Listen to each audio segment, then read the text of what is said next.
வாய்ப்புண் சரியாக இந்த செய்முறையை பயன்படுத்துங்க.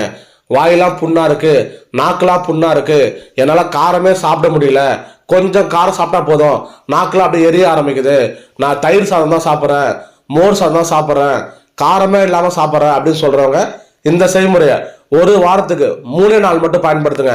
இந்த 3 நாள்லேயே பார்த்தீங்கன்னா உங்களுக்கு வாய் புண்ணும் சரியாயிடும், நாக்கு புண்ணும் சரியாயிடும். செய்முறையை சொல்கிறேன், கரெக்டாக கவனிங்க. 3 டீஸ்பூன் நெய் எடுத்துக்கங்க. ஒரு வானலில் ஊற்றிட்டு 2 கைப்பிடி அளவு மணத்தக்காளி கீரையை போட்டு நல்லா வதக்குங்க.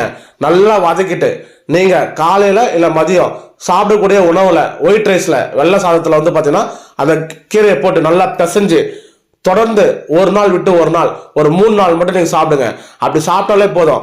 3 நாளில் உங்களுக்கு எத்தனை வருஷம் அல்சர் பிரச்சனை இருந்தாலும் சரி, இல்லை வாய் புண்ணு நாக்கு புண்ணு இருந்தாலும் சரி, எல்லாமே பார்த்தீங்கன்னா 3 நாளில் உங்களுக்கு சரியாயிடும். இதை மணத்தக்காளி கீரையை ஒரு 3 நாள் மட்டும் பயன்படுத்துங்க.